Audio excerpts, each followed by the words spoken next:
So, as Kerry said, for this session's called the Procurement Balancing Act. And as she's already stated this morning in the research, the LCRIG Innovation Report revealed that procurement was one of the largest barriers to innovation adoption. And I think it was 70% of respondents cited that.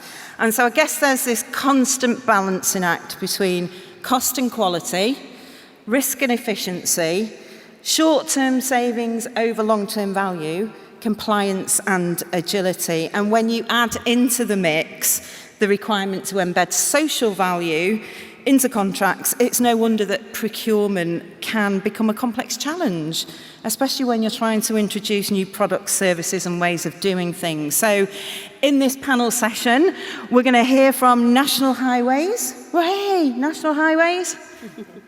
We're going to hear from LGA, LCRIG, and also, in true to fashion Susanne style, Susanne has recruited an extra panellist for us this afternoon as well.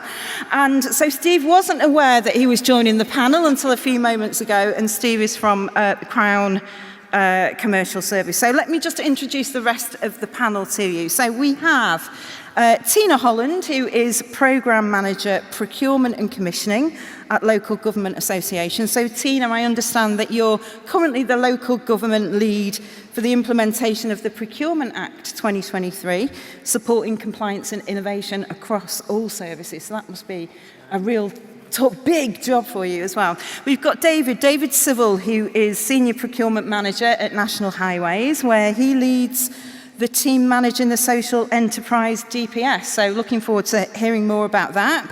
And I hear, David, you also regularly speak on the power of procurement to drive meaningful change and how organisations can embed social enterprises into their supply chains for long-term benefit. My wife is fed up of hearing about it. Brilliant. So we're looking forward to a bit of rah-rah motivation from you on that one.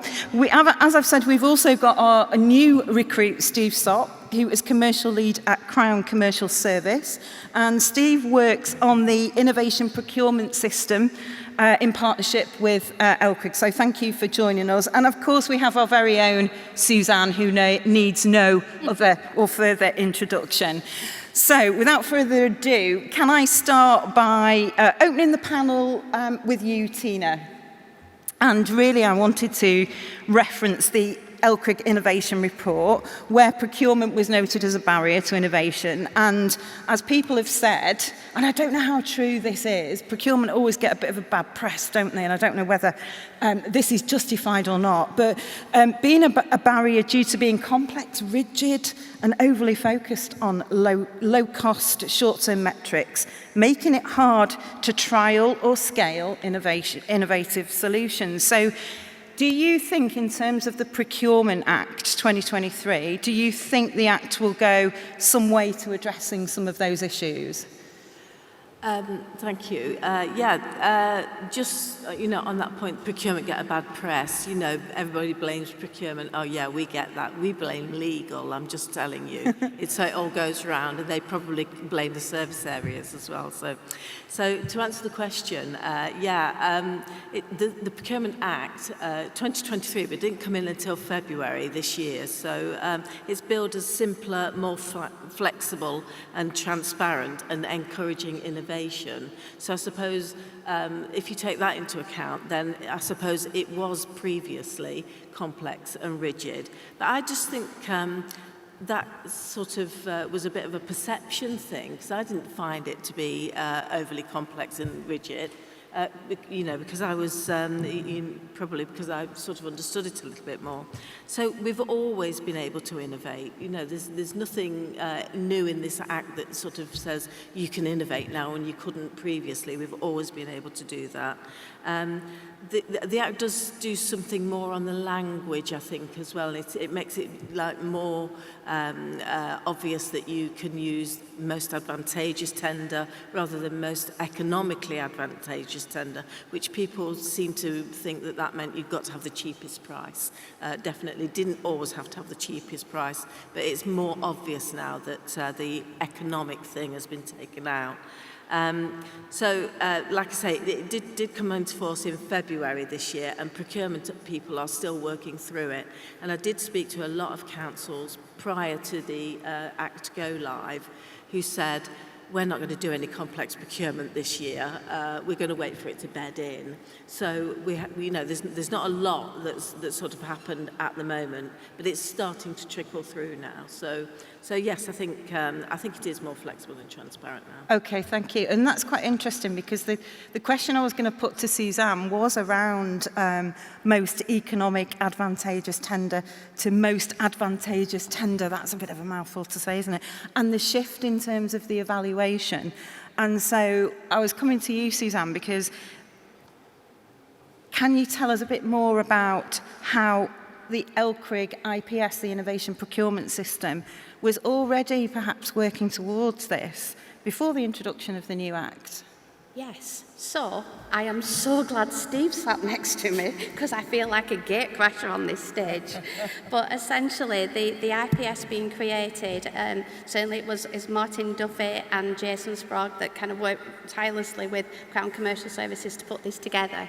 And it was essentially to provide new innovators and local authorities the opportunity to be able to procure innovation and kind of just, there's nothing else to compare this innovation with. How did they get it? And obviously, they can be locked out on frameworks that already exist. But I'm so happy to say that Steve will talk about this now in much more detail from Crown Commercial Service perspective. Thanks, Susanne. You're welcome. Yeah, I think, Tina mentioned you could always do innovation under the old rules. You can continue to innovate under the new rules. There's a shift in emphasis under the new rules. We talked about that shift from what we call meat to mat. There are so many acronyms in procurement. I'm going to apologise now. I'm going to use a few more. But it's trying to get a sense of what benefit can you get from your procurement, whether that's social value, sustainability, wider benefits, whole life costs, all of these features. They were important, they continue to be important, but there's a lot more focus on that now, a lot more transparency in the Act. So there are practical changes under the new Act that affect everyone in procurement. And as people mentioned, it's still bedding in. But to Suzanne's point, the partnership Crown Commercial has with LCRIG is based around the IPS, and underpinning the IPS, or one of the commercial agreements, one of the tools we've got that underpins the IPS is our Spark DPS. It's a dynamic procurement system, a DPS. I'll talk a little bit about that, but essentially there was flexibility there under the old rules. It's an agreement that was set up under Public Contract Regulations 2015. It continues to apply those same rules. But the principles are it's always open. So if you're an innovator, if you're a new emerging provider, you can onboard to the Spark DPS. It has a relatively low threshold to get new suppliers onto it compared with some of our other commercial agreements, our framework agreements. And that's particularly suited for SMEs. So in a innovative, dynamic sector like highways, there are new innovations coming along all the time. Suppliers can get onboarded onto the Spark DPS. They can use the LCRIG front door, the IPS, to support, promote the solutions that they can offer. Customers can go through the IPS front door and get that same support, buyers like yourselves, to understand the capability and the solutions that can be provided through that route. So yeah, it's taking advantage of some agreements that we had under the old rules, but continuing to promote that flexibility. But also, by partnering with LCRIG, we bring in the sector expertise and experience that we can apply to some of the standard commercial tools that we already have. We are looking at the DPS. We've been running it for about a year and a half now, I believe. Certainly a lot of feedback, a lot of lessons learned from some of the early procurements that went through there. We are under the rules, a DPS agreement under the old rules can be extended potentially up until February 2029. That's the sort of cut-off point for agreements under the old rules. So we're making a case. We'd like to extend it. No agreement yet, but the expectation or my hope is that it will be extended. We'd also like to make some improvements. Despite it being a relatively low threshold, there are still things that we have and we require from suppliers to get onto the agreement which are burdensome. They may not necessarily be required by some of the buyers, some of the local authorities out there. Take professional indemnity insurance, for example. That's costly. And if you're an SME and you're looking at solutions where the buyer doesn't necessarily need professional indemnity insurance, being asked to provide that just to get onto an agreement is an unnecessary overhead. And we're looking at what we can do to further simplify that kind of threshold. So in short, there's flexibility under the old rules, as was mentioned by Tina. We're taking advantage of that. We're bringing together the sector expertise provided by LCRIG and LCRIG members, and we're looking at further improving that solution. So watch this space for new announcements around the IPS and the flexibility that we're bringing to the market. Thank you, Steve. That's really helpful. Tina, can I just come back to you and pick up on, I keep hearing this competitive, flexible phrase being thrown around here, and the Procurement Act introduced this competitive, flexible procedure. Can you explain what this means and how it can support the adoption of innovation, especially around the multi-stage procurement option? Yeah, so one of the major changes in the Act, the Act that came into force this year, was that previously we had 7 different rigid processes that you could go through when you were, some with negotiations, some open, some restricted, and what have you. We've changed that now, and so now we've only got 2 processes that we can go through. The first one is the open process, where you would tender anybody that's got an interest, they can send a bid in on that tender. But a competitive flexible process or procedure is where you can design your own processes to reflect what the market is and reflect what it is that you want, as long as you say what you're going to do it, and then say what you've done. So as long as you can do that, then you can design whatever process you need. This is great news for innovation, I think. It doesn't, just coming back to your point about this morning, one of the other points in your report was that suppliers were saying, why do they all do it differently? Why don't they all do it the same? Well, we're not going to do it the same anymore, because that really does stifle innovation. We want councils and the whole public sector to be able to do things much more innovatively, much more fleet of foot, what have you. So that's great. So there is an option for you to do sort of multi-stages of procurement processes, or to negotiate or whatever. So I'll just give you a little example here. So if you wanted to find a way to a new way of identifying where the potholes are. We've talked a lot about potholes, haven't we? But you want a better value for money solution. So you could, under the new Act, design a process that allows you to do some pre-market engagement, first of all. Let's find out what's out there. Let's find out who's in the market. Let's find out who else is doing stuff like that. So you do that bit to inform the process. And then you can set up a process that asks the market for proof of concept. So, give us some proof of concept ideas here.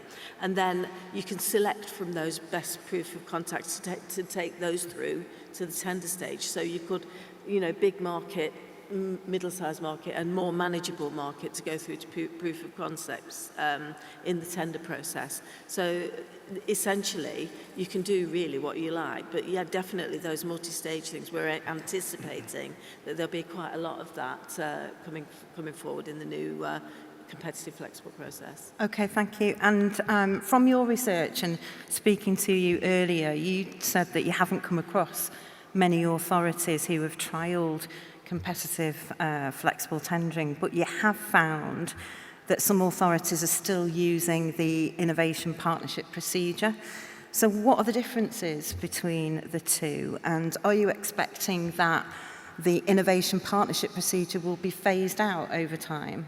So innovation partnerships was one of the original 7 procedures, so that was there already. So that's gone. It is phased out already, so it's not there anymore. But you can scoop that process up if you like and call it a competitive flexible process. So if you wanted to still use that process, then it's really up to you. So the innovation partnership process really was for when no solution already exists out there.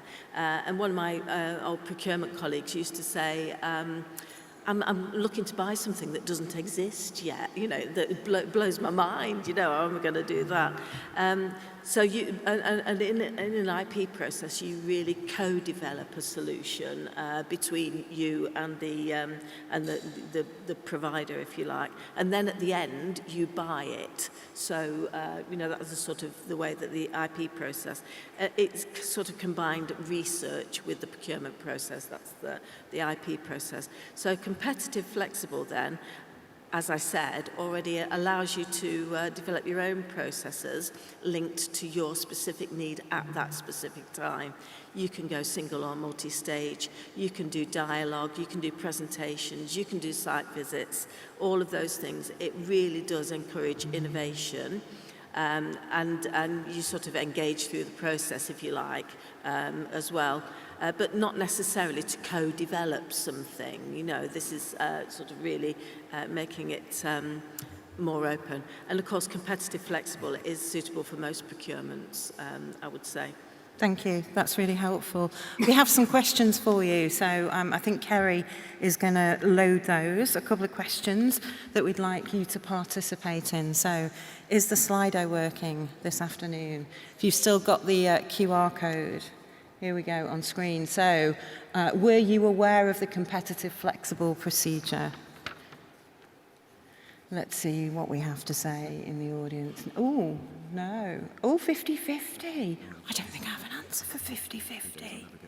Yes to both. So, 75, it's still going. We go 50-50. Where's it going to land?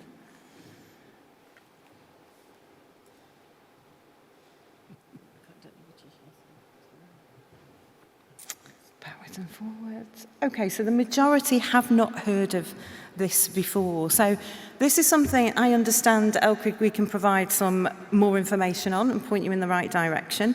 So you just need to get in touch with, who would that be? Any of the LCRIG team, I guess. Keely, Susanne, Kerry, can get in touch. Antina as well. Okay, and there's a follow-on question. Do you think that this could be useful in the adoption of innovation? Wow, look at that.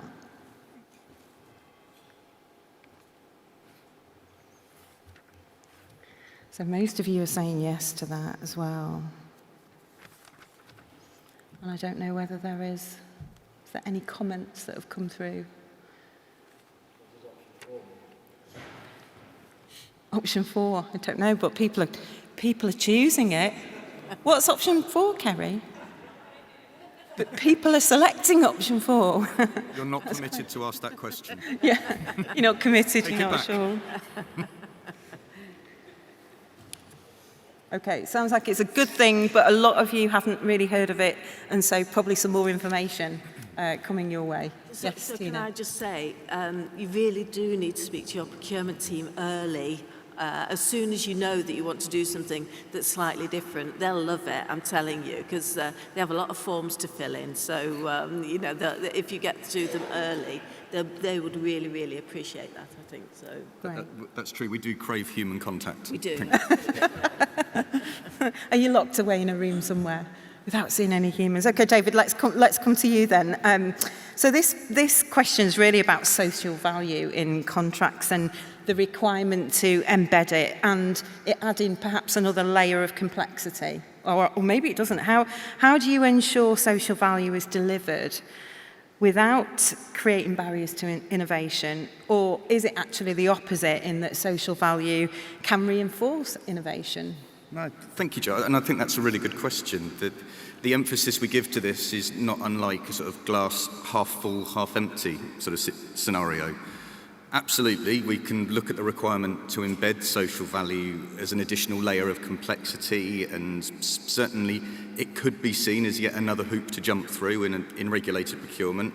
And tactically, inevitably it will be seen as just another box to tick in an already admin-heavy world. But, and it is an important but, I really would challenge that.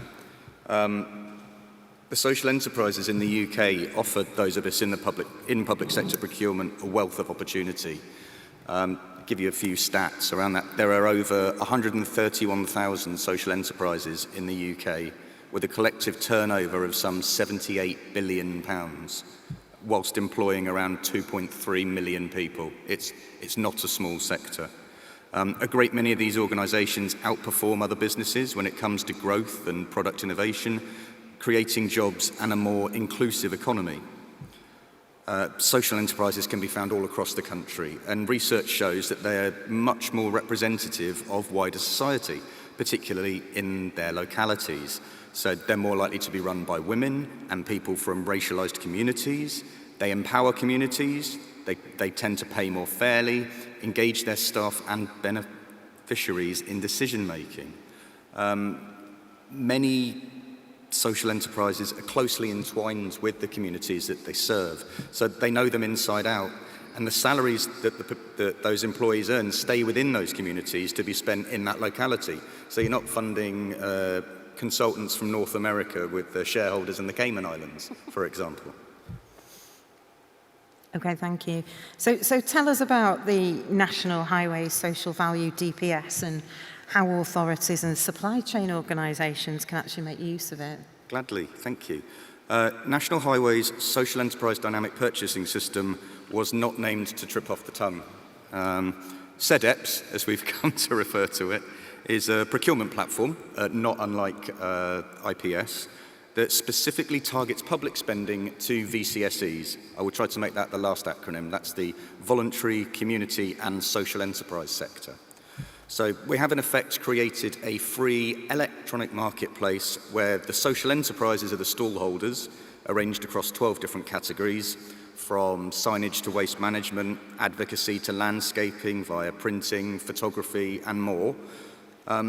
All these organisations are pre-vetted both for their social value and financial rigour, again in exactly the same way as Steve was describing with the Spark, and that before we onboard them to the platform. The organisations then that can procure through CEDEPS are arm's length bodies such as ourselves. Obviously we set it up so that we could use it at National Highways. Government at all levels, from Westminster ministries through devolved government departments and local authorities, as well as anyone that currently supplies National Highways. But it would not have to be for a project for National Highways. If you were doing work for a local authority, you could still contract out some of that through CEDEPS. And as with all dynamic purchasing systems, it operates under the umbrella of PCR 2015 rather than the new Act. What's on there?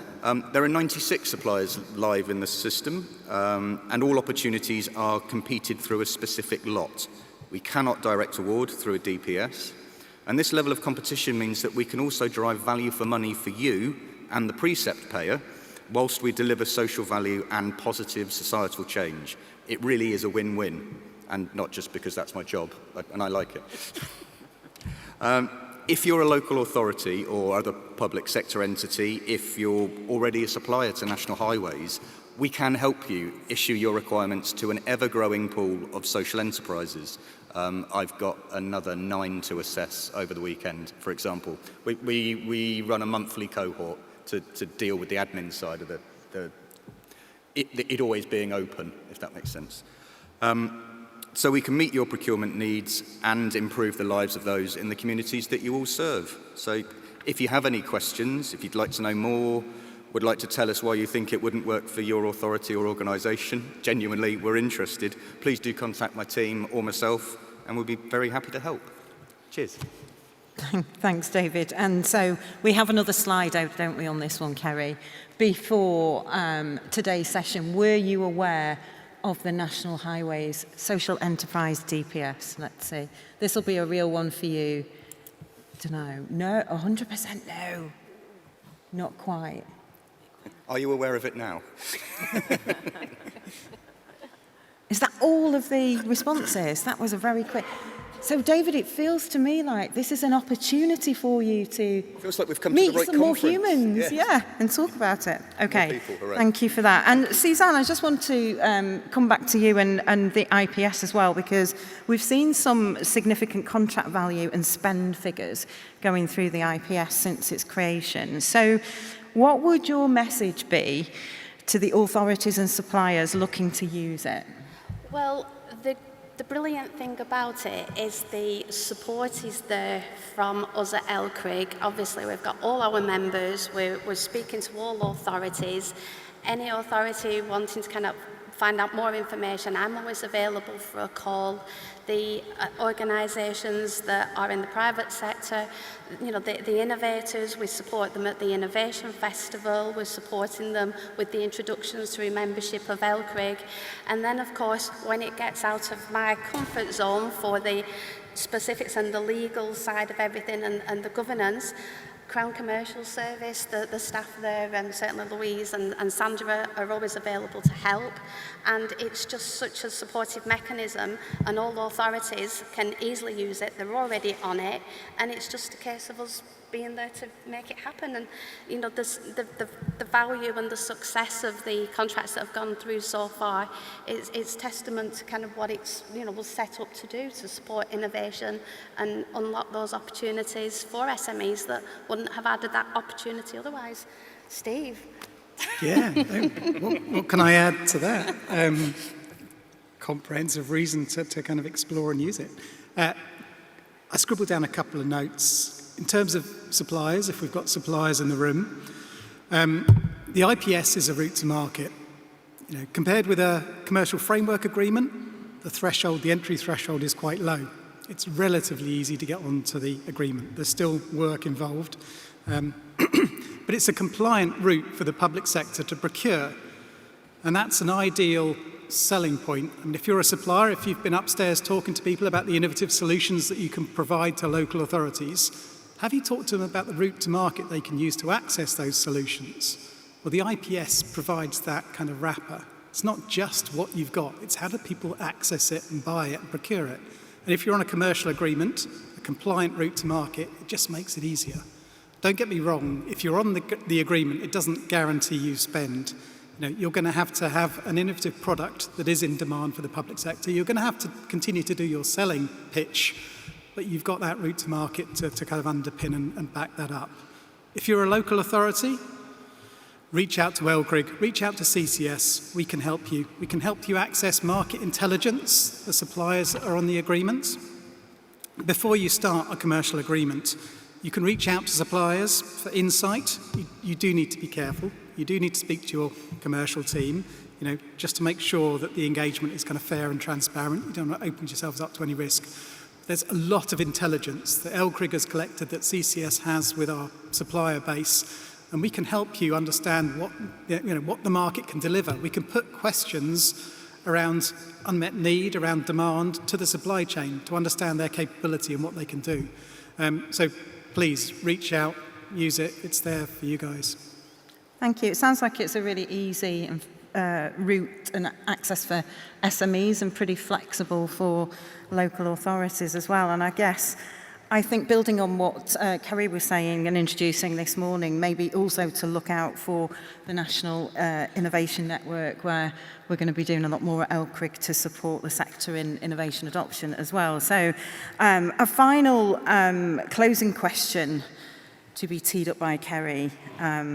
And this is, I understand that it's more about, it's our commitment to monitoring the impact of the Procurement Act. So,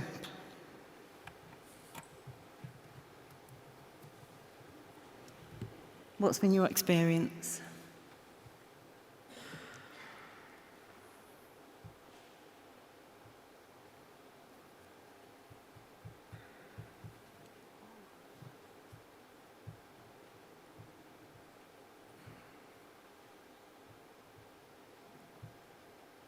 it looks like most of us are feeling like it's still quite new, so it's too early to say. But encouragingly, there's only a small percentage of you that are saying that that's negative. So I think thank you to the panel. Just to close this session, thank you to Tina, to David, to Steve and to Susanne for sharing a lot of valuable information and insights today. And I think my takeaway from this is quite clear that procurement actually isn't just a process, is it? It could really be quite a powerful lever for change. And I think it's also evolving from what I've heard from the panel today. So I think with that evolution comes with some real opportunity for the sector. And so maybe a simple takeaway is procurement can be, we can either think of it as a barrier, but actually for me it feels a bit like, from what I've heard, it's more of a bridge to getting where we want to be, and it's up to us how we use some of the tools, from flexible tendering to collaborative partnerships, that are going to determine whether we unlock innovation and deliver long-term value and get some better outcomes for us. So at LCRIG, we're committed to continuing this conversation. We're also going to keep tracking the impact of the Procurement Act.